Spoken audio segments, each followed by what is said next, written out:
and it's really national security. Among everything else, it's national security. We've also rapidly turned the worst border crisis in world history. I believe we had the worst border ever in history. I don't care if you had a fourth world country. You know, we allow third world country in. We would allow fourth world war countries in also. It doesn't matter. There was never a border that was as bad as our border. We allowed anybody in with no checks, no vetting. So we've rapidly turned the worst border crisis in world history into the strongest border in the history of our country, and probably one of the strongest borders in the history of the world, because we have nobody coming through.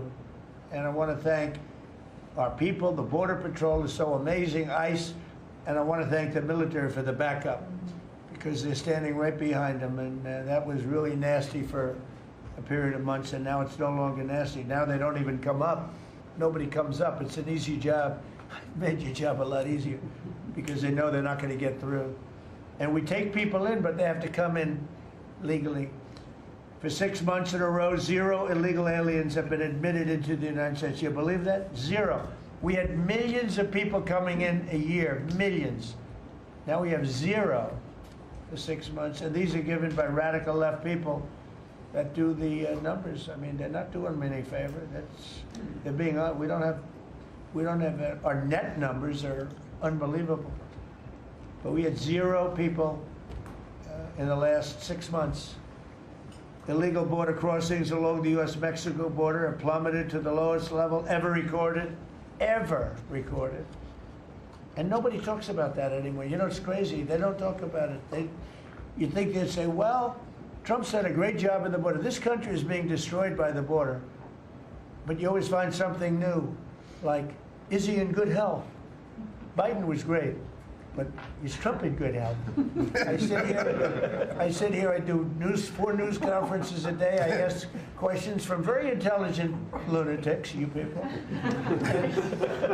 And I give the right answers. There's never a scandal, there's never a problem. I give you answers that solve your little problems. You go back and you can't find anything, but you do stories about Biden was in wonderful health. The guy didn't do a news conference for 8 months. If I go one day, I had one day where I didn't do a news conference, there's something wrong with the president. You people are crazy. I'll let you know when there's something wrong. There will be someday. That's going to happen to all of us. But right now, I think I'm sharper than I was 25 years ago, but who the hell knows? By the way, I took my physical. I got all A's, everything. But they said to me, would you like to take a cognitive test? I said, is it hard? They said, yes. I said, well, I'm a very smart person. Who was the last president to take one? No president has ever agreed to take one. Because when you get into the mid-questions, meaning, 10, question number 10, 11, 12, 28, 30, they get harder and harder. And they said, would you like to do it? I said, well, no reason to do it. Nobody's ever done it. I'll do it maybe, but there's really no reason. They said, sir, the problem is this is Walter Reed Hospital. And that's a military hospital. And that means that things are, sort of open. It's not like private where you have, if you do poorly, we'll have to, probably you'll find out. I said, I won't do poorly. I'm a smart person, not a stupid person. And as the doctor will tell you, I aced it. Right, Susie? I aced. I got every question right. And these are tough questions. These are questions that I would say 99% of the people that I'm talking to right now, meaning the people from the fake news, would not do well in those exams. But I'm the only one that took it. I got every single question right. And then I read in the New York Times, is Trump sharp? Trump is sharp, but they're not sharp. That's why they're going out of business, the New York Times. I hear that they're losing so much money, it's ridiculous. They're a bunch of fakers. But we can never let another thing happen like what happened to us with a fake election, with a rigged election, where a guy like Joe Biden assumes the presidency. Because the man was grossly incompetent. And he was incompetent 30 years ago. But he was really incompetent for those last few years, and our country was put in great danger because of it. So for 6 months in a row, we had 0 people. Illegal border crossings along the U.S.-Mexico border have plummeted to the lowest level ever, ever, ever. Think of that. And the net benefit to our country is enormous, incalculable. America is strong and respected again. On the world stage, we're really respected. In fact, I went to a NATO and they were calling me the president of Europe.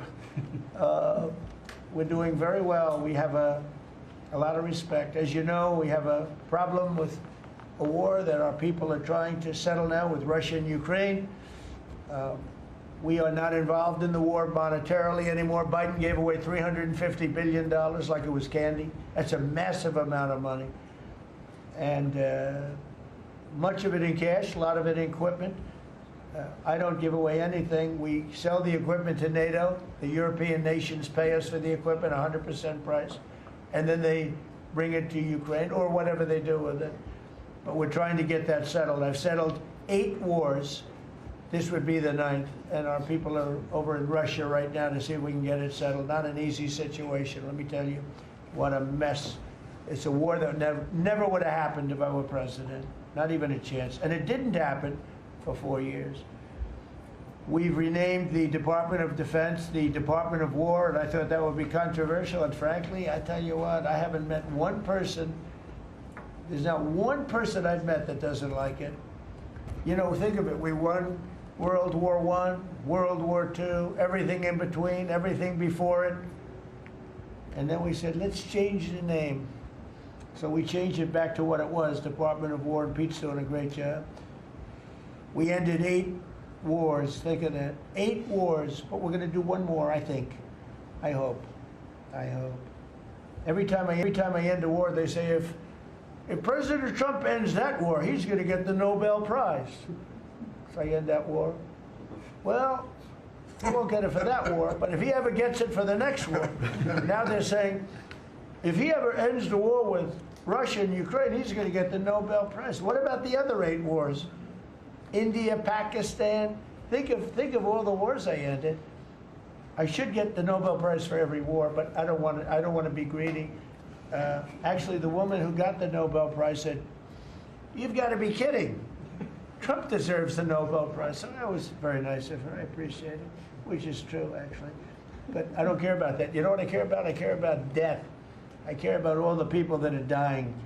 And last month, 27,000 young people died, mostly young people, mostly soldiers, despite some missiles being shot into Kiev and other places. But think of it, mostly young people. 27,000 people died between Russia and Ukraine last month. What a shame. So we're restoring law and order to our cities and towns. If you look at what's happened, and I want to pay my deepest respects to those 2 incredible people from the National Guard in West Virginia they came from. I spoke to their parents. Sarah is gone. She passed away. She's looking down on us now, and she loves her parents, and they loved her. They were, somebody said, how are they doing? I said, the word is devastated. Doing. How are they going to do?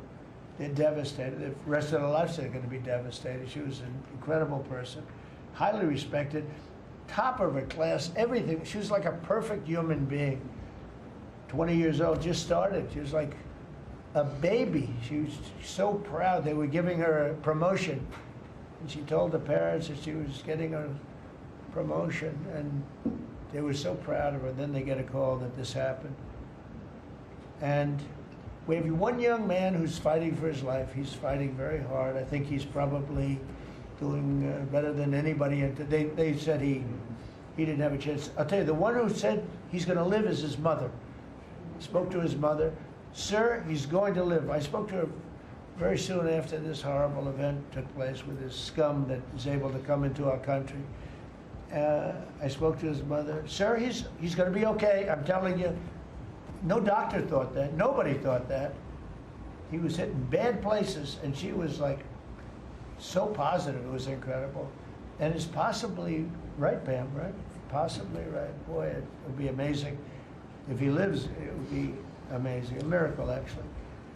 But we're very proud of those to people. We're very proud of the National Guard. We're very proud of our military and our police and our firemen and women. If you go back and take a look a year ago, year and a half ago, it all changed, I think, on November 5th, the day of the election. But you go back before that, you couldn't get people to join the military, Pete, right? They didn't want anything to do with military. They wanted nothing to do with joining the police or the fire. They wanted nothing to do with anything. They had no spirit. The country it had no spirit, nothing. And now we just had the highest recruitment in history, and we're getting great people. We're getting great people. And I will say, despite what just happened, Washington, D.C. has become a really safe place. And I guess this lunatic probably was upset that the National Guard is so effective, because we were really, really effective, and we are. And Washington, D.C. is now considered a very, very safe city. We had crime numbers a year ago that was so bad, embarrassment, that the city, the capital of this country, could have numbers like that. And Washington now is, I mean, no murders, no this. It's been a miracle also what happened here. And now we're in Memphis, and we're going to New Orleans pretty soon. Over there, the governor called me. He'd like to have us go there. Governor Landry, great guy, great governor. He's asked for help in New Orleans, and we're going to go there in a couple of weeks. And we're doing a real job. Even Chicago's down a little bit because we have a minor force there. We could knock it down within 4 or 5 weeks. We could bring it down to almost nothing. But we have a governor that's grossly incompetent, and we have a mayor that's even more incompetent than the governor. He's a very low IQ person. And typically low IQ people don't make good mayors. So I want to thank all of our cabinet members. They're high IQ. Let me see, one, two. Yeah, generally speaking, a couple I'm a little concerned about.